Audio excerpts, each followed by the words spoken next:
Okay, story time. So I'm going to talk about how I wrote my book in 6 days and published it in 30 days. So I think I told this story several times before, so I am going to start again. So back in 2019, when I was still in the Navy before I retired, I went through a horrific miscarriage where I lost my baby, and throughout that ordeal, one of my dear friends came and got me, and she's like, don't go anywhere, don't call the ambulance, I'll come and get you. So she came and she got me, took me to the hospital, and the friend that she is, she wanted to make sure that I was okay. So while I was going through that, while I was staying with her, the Navy allotted me 3 months so I could go through therapy.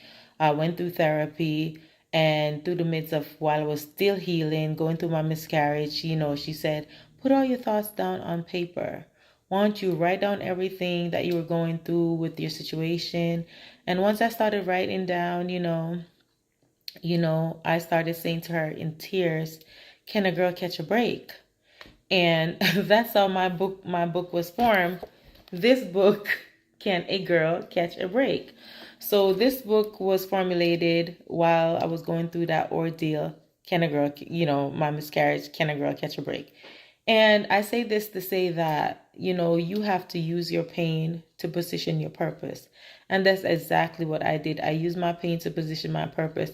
And it literally took me 6 days to write down everything that I was thinking. She basically said, you didn't have to form a proper sentence. Just write your thoughts down, formulate it later on, and put it together. And that's what I did. And once I started writing, everything started pouring out.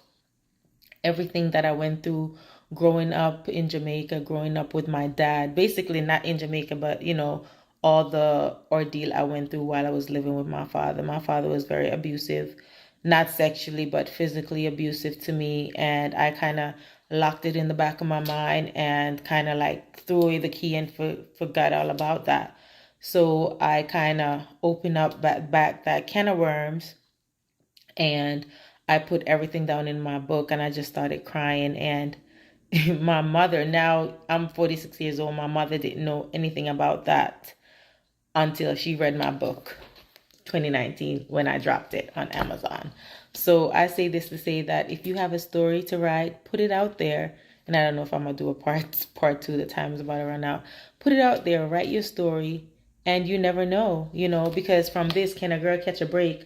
My store was born, Can a Girl Catch a Break Chic Boutique. The link is in my bio. Also from that, I never knew anything about writing. My other book came out, The Love She Never Had. So, and then some. Yeah, so coming back from part one, so I was basically saying that how I wrote my book in 6 days and published it in 30 days while going through a miscarriage. And I believe part one, I didn't say where my ex at the time left me bleeding. And my dear friend, Tiandra, came and got me. And by the way, her website is Inspire for Purpose. She is on TikTok, so you guys go and follow her because, she inspired my purpose. That's my very dear friend. She's also a retired Navy. She came and got me, and she's the one who forced my hand to write my first book, Can a Girl Catch a Break? Literally, while I was crying, Can a Girl Catch a Break? So basically, I'm saying that use your pain to position your purpose. I know a lot of people, they are scared of the stigma. A lot of people, they are scared of what their family members are going to say or whatever the case is. Once you stop caring about what people think, and once you stop thinking about what people are going to say about you, or stop thinking about the stigma and caring about your feelings, your healing, you will start writing. Because this book, my first book, Can a Girl Catch a Break? Then after that, The Love She Never Had, where I talk more about growing up, with my dad. I don't think he ever loved me growing up, talking about relationships that I've had. And then my healing.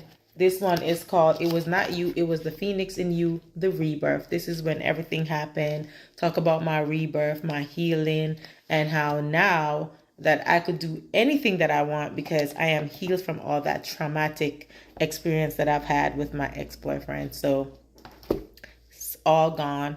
I am good. I'm good. I'm ready for the world. I'm ready for the world. And After that came a lot of different books that, I was a co-author on a lot of different books. This is called Think Pink, The Voices Behind Mental Illness. I've done a lot of different things. I've did journals. Um, all these books are on Amazon. These are all the other books that I've done, and plenty more. And this one is a lady in London vetted me on Facebook, and I with 50 other women, and I did I was a co-author on this book with her during COVID, all our fears and triumphs, and talk about the experiences with COVID. So if you could put your mind to it, you can achieve it. So if I can do it, this little girl from Jamaica, from the country, Bombay, Manchester, you can do it. From Bronx, New York, you can do it too. So, retired military author and entrepreneur. Anything you can do it too. And any questions you may have, hit me up.